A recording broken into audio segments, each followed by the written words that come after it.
हमारे मित्रों, आप सबका इस पवित्र भूमि में बहुत बहुत स्वागत। आपने सुबह सुबह यहाँ आकर अपना समर्थन देकर हमारी मदद की, इसके लिए मैं आपको सबको धन्यवाद करना चाहता हूँ। कुछ महीने पहले हमने ये यात्रा कन्याकुमारी में शुरू की और अब तकरीबन 3000 किलोमीटर ये यात्रा चल ली है। कश्मीर तक जाएगी, श्रीनगर में ये यात्रा खत्म होगी। देश में नफरत, हिंसा का माहौल फैलाया गया है। बीजेपी के लोग, आरएसएस के लोग देश को बांटने में लगे हैं, एक धर्म को दूसरे धर्म से लड़ाने में लगे हैं, एक जात को दूसरी जात से, भाषा को दूसरी भाषा से लड़ाने की कोशिश कर रहे हैं और उन्होंने देश का माहौल बिगाड़ दिया है। तो हमने सोचा था कि देश को एक दूसरा रास्ता भी दिखाना चाहिए, मोहब्बत का, एकता का, भाईचारे का। और इसीलिए हमने ये यात्रा शुरू की। जब यात्रा शुरू की थी, केरल में, तमिलनाडु में शुरू की, हमारे जो प्रेस के मित्र हैं, मित्र कह देता हूं मगर हमारी बात तो रखते नहीं है कभी। प्रधानमंत्री का चेहरा दिखाते हैं 24 घंटे, बेरोजगारी की बात नहीं रखते, महंगाई की बात नहीं उठाते।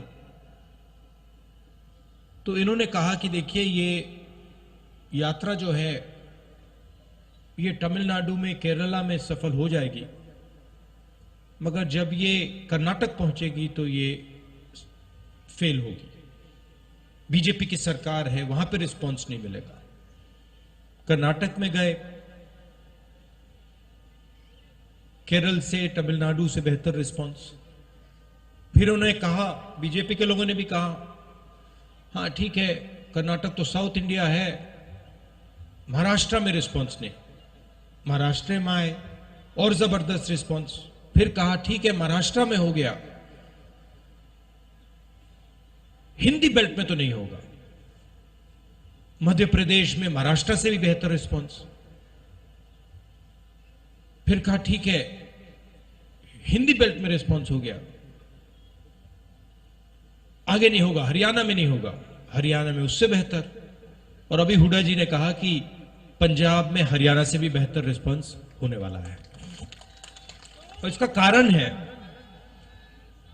है कि ये जो बीजेपी के लोग नफरत फैला रहे हैं,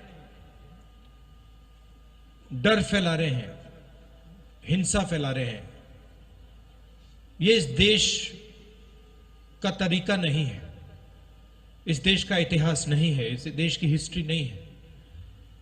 ये देश भाईचारे का देश है, एकता का देश है, इज्जत का देश है, रिस्पेक्ट का देश है। और इसीलिए ये यात्रा सफल हो रही है। लोगों ने कहा कि देखिए, कांग्रेस पार्टी के नेता 3000 किलोमीटर चल रहे हैं। और जहां भी मैं जाता हूं, मैं कहता हूं कि ये कोई बड़ी बात नहीं है। पंजाब का हर एक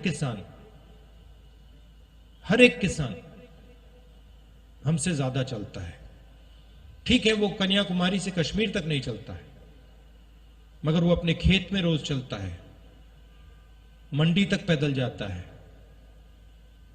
खाद खरीदने पैदल जाता है, बीज खरीदने पैदल जाता है। तो हमने कोई बड़ा काम नहीं किया है, ये पूरा हिंदुस्तान ये काम करता है, इन सड़कों पे चढ़ता है। सीखने को बहुत मिला। किसानों से बात हुई, छोटे दुकानदारों से बात हुई, मजदूरों से बात हुई, बेरोजगार युवाओं से बात हुई, माताएं बहनों से बात हुई। और जो आपका ज्ञान है, उससे बहुत समझने को मिला इसके लिए मैं सबको धन्यवाद करना चाहता हूं। और ये जो हमारी यात्रा है, इसमें हम लंबे भाषण नहीं देते हैं। ये बोलने की यात्रा नहीं है, ये सुनने की यात्रा है। सुबह हम 6 बजे उठते हैं, पैदल चलते हैं तकरीबन 25 किलोमीटर। यहां पे शायद 7 बजे यात्रा शुरू होगी और हम 6-7 घंटे आपकी बात सुनते हैं और फिर चलने के बाद 10-15 मिनट हम अपनी बात रखते हैं। तो इस यात्रा का स्पिरिट सुनने का है, बोलने का नहीं है। और हमें लगा कि हिंदुस्तान में जो सबसे बड़े मुद्दे हैं, नफरत, हिंसा, बेरोजगारी, महंगाई, इन चीजों को ये यात्रा उठाए और इनके खिलाफ ये यात्रा लड़ाई लड़े। आपने अपनी शक्ति दी। आपसे अब अगले 10 दिन हम बातचीत करेंगे, मिलेंगे, गले लगेंगे। आप सुबह सुबह आए, इसके लिए दिल से फिर से धन्यवाद। नमस्कार, जय हिंद। राहुल जी, मैं हुण बेनती करूंगा साडे CLP दे लीडर साहब का